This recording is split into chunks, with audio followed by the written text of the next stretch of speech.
नमस्कार मित्रांनो, आपलं स्वागत आहे. आज आपण एका अशा प्रवासाला निघणार आहोत जो आपल्या भावनांच्या जगाकडे बघण्याचा आपला दृष्टिकोन कदाचित कायमचा बदलून टाकेल. आपण the healing power of EFT and energy psychology या पुस्तकातून एक अशी पद्धत शोधणार आहोत जी वैयक्तिक बदलासाठी एक जबरदस्त साधन म्हणून ओळखली जाते. ही फक्त माहिती नाहीये, तर हे आपल्या भावनिक आरोग्याची सूत्र आपल्या हातात घेण्याचे एक आमंत्रण आहे. चला तर मग हे अविश्वसनीय जग समजून घ्यायला सुरुवात करूया. आता हे वाक्य बघा, हे काही साध्यासुध्या व्यक्तीचं नाहीये, तर एका नोबेल पारितोषिक विजेत्या शास्त्रज्ञाचं आहे. आणि यातनं एक खूप मोठं सत्य दडलेलं आहे. मित्रांनो, विचार करा, हजारो वर्षांपासून, मग ते चीनमधला ॲक्युपंक्चर असो किंवा आपल्या भारतातला आयुर्वेद, सगळ्या जुन्या परंपरांनी एक गोष्ट ओळखली होती. ती म्हणजे आपलं शरीर फक्त हाडं आणि मांसाचा गोळा नाही आहे, तर आपल्या आतमध्ये एक जीवाणूर्जा, एक एनर्जी सतत वाहत असते. जोपर्यंत ही एनर्जी मोकळेपणाने वाहते तोपर्यंत आपण एकदम फिट. पण ज्या क्षणी ती कुठेतरी अडकते तिथेच शारीरिक आणि मानसिक प्रॉब्लेम सुरू होतात. आजचं मॉडर्न मेडिकल सायन्स आपल्या शरीराला एक केमिकल मशीनसारखं बघतं. पण हे वाक्य आपल्याला आठवण करून देतं की अरे नाही, आपण एक इलेक्ट्रिकल आणि एनर्जीचा पॉवर हाऊस आहोत. हे प्रश्न ऐकूनच कसं वाटतंय, म्हणजे अविश्वसनीयच वाटतंय नाही का? कल्पना करा की एखादी भीती जी आपल्याला लहानपणापासून त्रास देतेय ती अचानक गायब झाली, किंवा एखादी वाईट आठवण जी आपली रात्रीची झोप उडवते तिचा आपल्यावर काहीच परिणाम होईनसा झाला. हे पुस्तक असेच काही मोठे दावे करतं.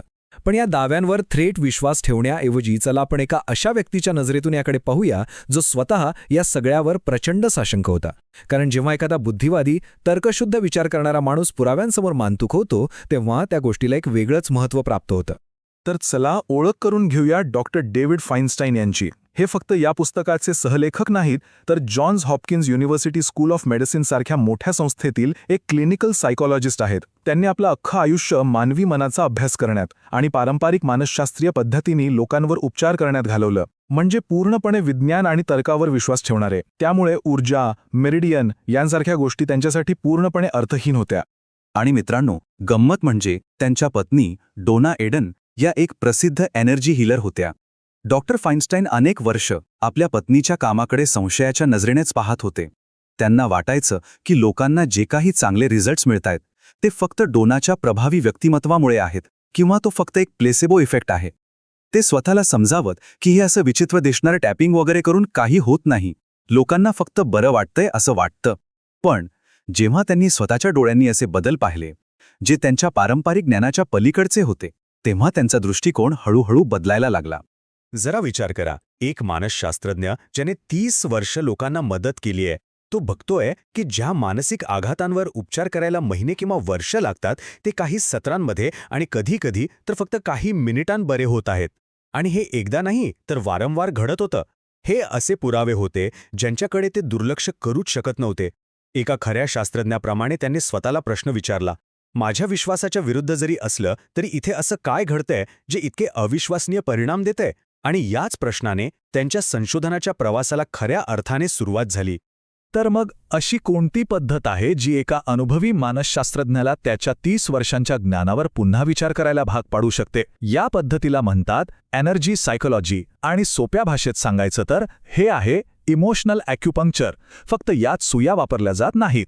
चला, हे नेमकं कसं काम करतं ते जरा खोलात जाऊन समजून घेऊया. यामागची मूळ कल्पना अशी आहे की आपलं शरीर एक जैवविद्युत प्रणाली आहे. आपल्या शरीरात जशा रक्तवाहिन्यांमधून रक्त वाहतं तसंच ऊर्जेचे काही अदृश्य प्रवाह वाहतात, ज्यांना मेरिडियन म्हणतात. हजारो वर्षांपासून ॲक्युपंक्चरमध्ये याच मेरिडियनवर सुया लावून ऊर्जेचा प्रवाह मोकळा केला जातो. एनर्जी सायकॉलॉजीमध्ये आपण सुयाण्याऐवजी आपल्याच बोटांनी शरीराच्या काही खास बिंदूंवर हलकेच टॅप करतो किंवा दाब देतो. यामुळे काय होतं? यामुळे थेट मेंदूपर्यंत सिग्नल पोचतात आणि आपलं भावनिक संतुलन पुन्हा जागेवर येतं. यामागचा जो सिद्धांत आहे ना, तो एकदम सोपा पण खूप पॉवरफुल आहे. पुस्तकात एक वाक्य आहे जे सगळं काही सांगून जातं. कोणतीही निगेटिव्ह भावना, त्याचं मूळ कारण एकच आहे, आपल्या शरीराच्या एनर्जी सिस्टीममध्ये आलेला अडथळा. चला, हे सोपं करून समजून घेऊ. समजा आपल्याला उंचीची भीती वाटते, ठीक आहे? आता जसं आपण उंच ठिकाणी जाण्याचा विचार करतो, तो झाला स्टेप 1. तसं आपल्या बॉडीच्या एनर्जी सिस्टीममध्ये एक प्रकारचा शॉर्ट सर्किट होतं. हा झाला स्टेप 2. आणि हे जे शॉर्ट सर्किट आहे तेच आपल्याला भीती, चिंता किंवा घाबरल्यासारखं वाटतं. हा झाला स्टेप 3. आता बघा, पारंपरिक थेरपी आपल्या विचारांवर काम करते, पण एनर्जी सायकॉलॉजी थेट त्या शॉर्ट सर्किटवर, म्हणजे त्या एनर्जीमधल्या अडथळ्यावरच काम करते. मुळावरच घाव घालते. हे खूपच इंटरेस्टिंग आहे.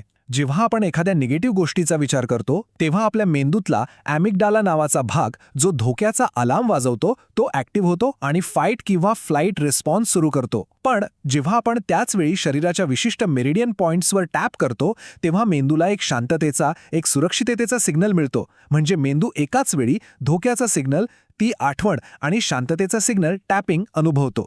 आणि यामुळे त्या आठवणीचं आणि धोक्याच्या भावनेचं जे कनेक्शन असतं ते तुटतं. जणू काही आपण मेंदूच्या अलार्म सिस्टमचीच रिवायरिंग करत आहोत, जेणेकरून पुढच्या वेळी ती आठवण आली तरी धोक्याचा अलार्म वाजणारच नाही. चला आता थिअरीकडून प्रॅक्टिकलकडे वळूया. या पुस्तकात एक खूप सोपी आणि प्रभावी पद्धत दिली आहे, जिला बेसिक रेसिपी असं नाव दिलंय. ही एक अशी पद्धत आहे जी कोणीही शिकू शकतं आणि आपल्या रोजच्या आयुष्यातला ताणतणाव, चिंता किंवा छोट्या मोठ्या त्रासांवर वापरू शकतं.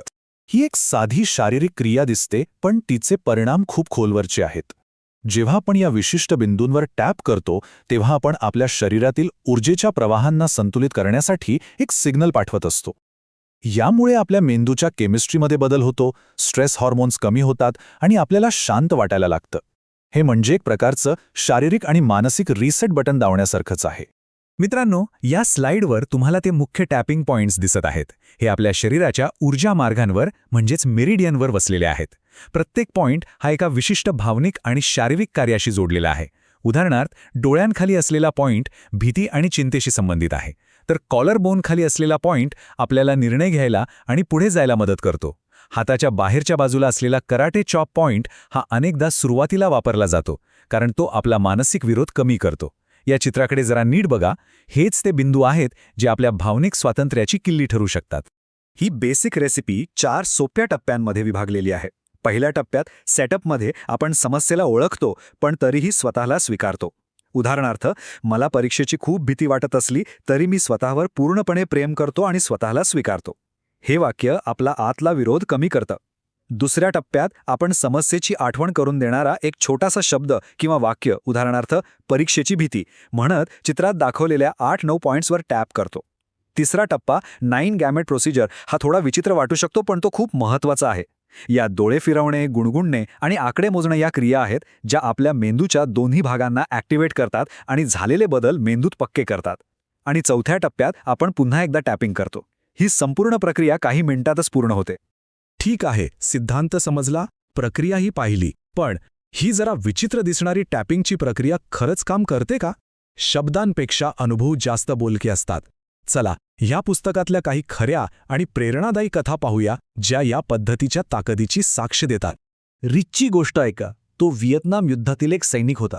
17 वर्ष, मित्रांनो, 17 वर्ष तो PTSDमुळे रात्री शांतपणे झोपू शकला नव्हता. युद्धाच्या भयंकर आठवणी त्याला रोज रात्री त्रास द्यायच्या. त्याने अनेक उपचार घेतले, पण काहीच फरक पडला नाही. मग त्याने EFTचे एक सेशन घेतलं. त्या एका सेशनमध्ये त्याने त्याच्या सर्वात वाईट आठवणींवर काम केलं. आणि चमत्कार म्हणजे काय, त्या आठवणी पुसल्या गेल्या नाहीत, पण त्यांचा भावनिक भार, त्यांचा तो त्रास पूर्णपणे निघून गेला. त्याला त्या आठवणी आठवत होत्या, पण आता त्याला त्रास होत नव्हता. आणि काही दिवसांतच त्याची 17 वर्षांची निद्रानाशाची समस्या संपली. आता या महिलेची गोष्ट ऐका. तिला सापांची इतकी प्रचंड भीती होती, म्हणजे फोबियाच होता, की ती गवतातून चालायलाही घाबरायची. साप दिसला की तिची अवस्था खूप वाईट व्हायची, जणू काही ती स्वतःच्या शरीरातच नाहीये. तिच्यावर फक्त 30 मिनिटं EFT वापरण्यात आली आणि अर्ध्या तासानंतर काय झालं असेल?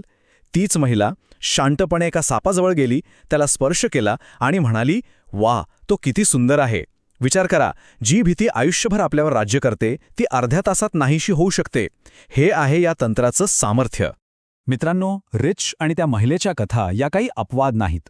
ह्या कथा आपल्याला सांगतात की आपल्या प्रत्येकामध्ये भावनिक वेदनांमधून बाहेर पडण्याची एक आंतरिक शक्ती आहे आणि एनर्जी सायकोलॉजी आपल्याला त्या शक्तीपर्यंत पोहोचण्याचा मार्ग दाखवते. हे म्हणजे एक प्रकारचं इमोशनल फर्स्ट एड किट आहे जे आपण नेहमी आपल्यासोबत ठेवू शकतो. इथे एक गोष्ट लक्षात घेणं खूप महत्त्वाचं आहे. EFT हे एक अत्यंत प्रभावी साधन आहे, खास करून रोजच्या ताणतणावासाठी, सामान्य चिंता किंवा भीतीसाठी.